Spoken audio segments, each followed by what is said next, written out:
Transparency international এটার নির্বাহী পরিচালক ইফতেখার জামান তিনি বলেছেন যে মৌলবাদের কাছে সরকার হেরে গেছে।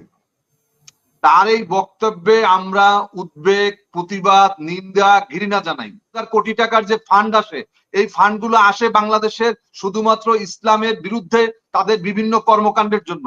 তারা এখানে ইসলাম বিদ্বেষী একটা পরিবেশ সৃষ্টি করার জন্য, এখানে ট্রান্সজেন্ডারকে তারা পুনর্বাসন করার জন্য, এগুলোর জন্য তারা টাকা পায়। যে আওয়ামী লীগের পক্ষে কেউ কোনো হৃদ্যতা দেখাবেন না, এখনো হাসপাতালে আমার ভাইয়েরা কাতরাচ্ছেন, এখনো তাদের শরীর থেকে পুজ ঝরছে, রক্ত ঝরছে, তারা এখনো বিছানায় মৃত্যুর সাথে, গত দুদিন আগেও দুজন মারা গেছে। আজকে তাদের দাঁড়িয়ে আজকে তাদের আপনারা আওয়ামী লীগকে কেউ ক্ষমা করবেন, কেউ আওয়ামী লীগের রাজনীতি করার অধিকার দিবেন, এটা এদেশের মানুষ মেনে নেবে না। আসলে আমরা ডক্টর মোহাম্মদ ইউনূসকে নিয়ে, ওনাকে নিয়ে যদি আমরা সমালোচনা করতে চাই, ওনাকে সমালোচনা করার আমার কাছে মিনিমাম 70টা যুক্তি আছে।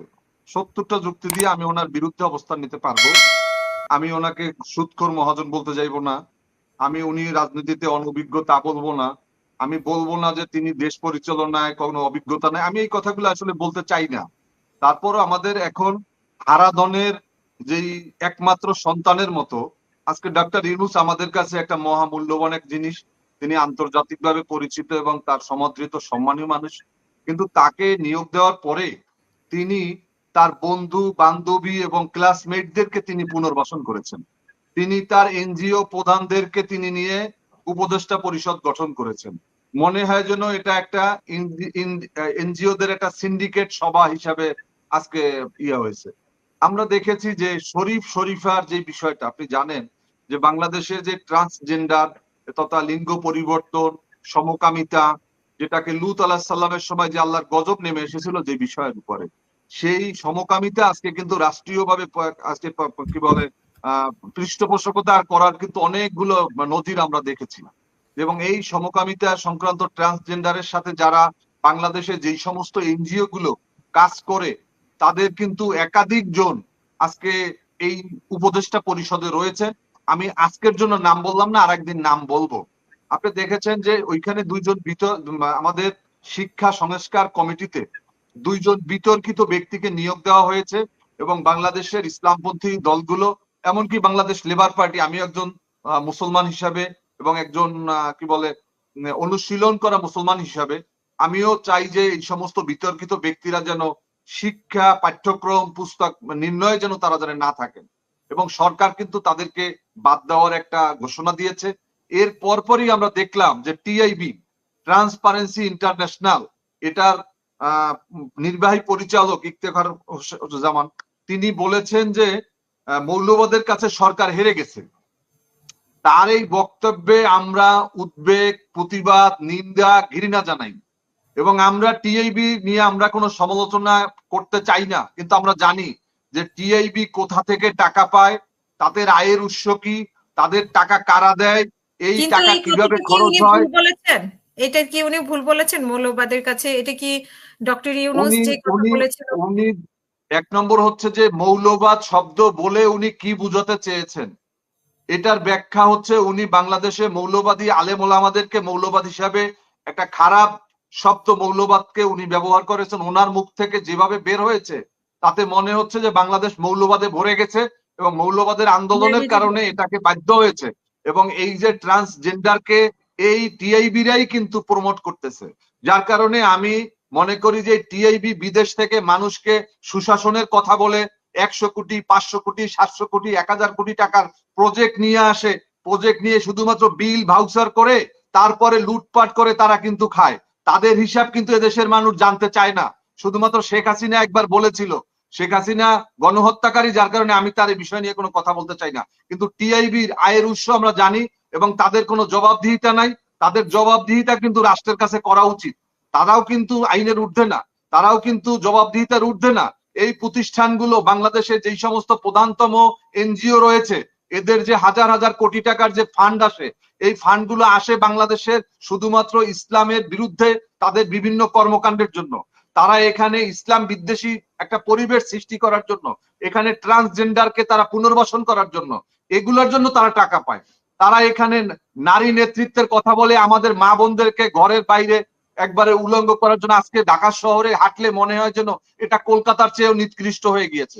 আমাদের এখানের মেয়েরা, আমাদের বোনেরা এখন আর ওড়না পরে না, শুধুমাত্র একটা জামা গায়ে দিয়ে তারপরে বের হয়ে যায়। মা এবং মেয়ে দেখলে আসলেই মনে হয় যেন নিজেকে মনে হয় যেন কোথাও কোনো পাশ্চাত্য কোনো দেশে আমরা বসবাস করছি। আমার যে কথাটা ছিল যে আমি বলেছিলাম যে 227 জন বাংলাদেশের এমপি, মন্ত্রী, বিভিন্ন ধরনের ঊর্ধ্বতন কর্মকর্তা, আমলা, তারা এই ক্যান্টনমেন্টে অবস্থান করেছিলেন। এই 650 জনের তালিকা কিন্তু সেনাবাহিনীর প্রকাশ করা উচিত ছিল। আজকে যারা দেশ থেকে পালিয়ে গেছে তারা কিন্তু এই তালিকারই লোক, এবং এই যারা আজকে আইনের হাত থেকে যারা বের হয়ে গিয়েছে, যাদেরকে আমরা বিচারের আওতায় নিতে পারবো না, যারা আজকে সেখানে গিয়ে দেশের বিরুদ্ধে ষড়যন্ত্র করছে, এর সমস্ত দায়ভার কিন্তু সেনাবাহিনীকে নিতে হবে। কারণ এদেরকে কিন্তু প্রোটেকশন তারা দিয়েছে, তাদেরকে সেফগার্ড হিসেবে, এবং দেশ থেকে পালিয়ে যাওয়ার জন্য তারা কিন্তু ব্যবস্থা করে দিয়েছে। আমি বলবো আজকে সেনাবাহিনী আমাদের সবার আস্থার জায়গা, আমাদের শেষ ভরসা সেনাবাহিনী, কিন্তু এই সেনাবাহিনী যেন কোনো কূটচালে যেন জড়িত না হয়। কারণ আমাদের আর যাওয়ার কোনো জায়গা নাই, আমাদের শেষ ঠিকানা সেনাবাহিনী। কিন্তু কতিপয় আর্মি অফিসারের জন্য যেন এমন কোনো অবস্থা যেন সৃষ্টি না হয়, তাদের ভিতরে যেন কোনো ক্ষমতার যেন মোহ তাদের ভিতরে যেন না আসে। আমরা কিন্তু অনেক ধরনের গন্ধ আমাদের নাকে আসছে, আমরা কিন্তু অনেক ধরনের গন্ধ পাচ্ছি বাংলাদেশে। আমরা শুনতে পাচ্ছি যে আমাদের এই রাষ্ট্রপতি আওয়ামী লীগের একজন লেসপেন্সার, এবং একজন তিনি আওয়ামী লীগের এমপি হওয়ার জন্য, শেখ হাসিনার সাথে সাক্ষাৎ করার জন্য তিনি অনেক ধরনের আকুতি মিনতি করেছিলেন, কিন্তু চেয়েছিলেন ছাতা, পেয়েছেন গিয়া হাতি।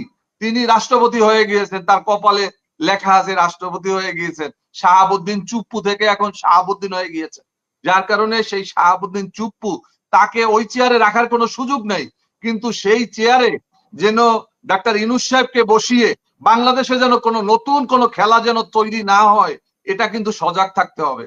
আপনাদের মনে আছে যে জামাত ইসলামীর আমির, তিনি আওয়ামী লীগকে বা এই যে সরকারকে ক্ষমা করার কথা বলেছিলেন, সাধারণ ক্ষমার কথা বলেছিলেন। আমাদের এখানে রাজনীতিবিদরা দেখেছি উৎফুল্ল হয়ে গিয়ে মানে জামাতের এক দল জামাতের বিরুদ্ধে অবস্থান নিয়েছে, আর এক দল জামাতের পক্ষে অবস্থান নিয়েছে। আজকে যখন মির্জা ফখরুল ইসলাম আলমগীর সাহেব, তিনি যখন আওয়ামী লীগের রাজনীতি করার জন্য তিনি যখন ওকালতি করছেন, তখন একবার দেখতেছি এটার পক্ষে আমাদের এই হাসনাত ভাইও অনেক কথা বলার চেষ্টা করেছেন। বাস্তবতা হচ্ছে আওয়ামী লীগ হচ্ছে সেই একটা গণহত্যাকারী দল। এই গণহত্যাকারী দলের বাংলাদেশে রাজনীতি করার কোনো অধিকার নাই।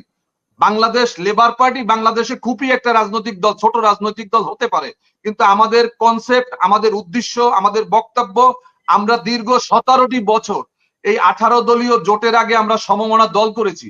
2006 সালে বেগম খালেদা জিয়া ক্ষমতা থেকে যাওয়ার সময় আমি মোস্তাফিজুর রহমান ইরান এবং লেবার পার্টিকে ডেকেছিলেন।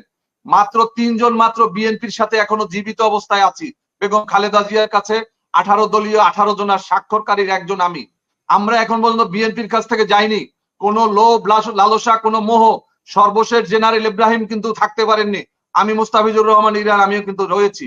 যার কারণে বলবো যে আওয়ামী লীগের পক্ষে কেউ কোনো হৃদ্যতা দেখাবেন না। এখনো হাসপাতালে আমার ভাইয়েরা কাতরাচ্ছেন, এখনো তাদের শরীর থেকে পুজ ঝরছে, রক্ত ঝরছে, তারা এখনো বিছানায় মৃত্যুর সাথে। গত 2 দিন আগেও 2 জন মারা গেছে। আজকে তাদের দাঁড়িয়ে আজকে তাদের আপনারা আওয়ামী লীগকে কেউ ক্ষমা করবেন, কেউ আওয়ামী লীগের রাজনীতি করার অধিকার দিবেন, এটা এদেশের মানুষ মেনে নেবে না। বাস্তবতা হচ্ছে আপনি জানেন যে যুক্তরাষ্ট্র বাংলাদেশের সরকার পরিবর্তনে ভূমিকা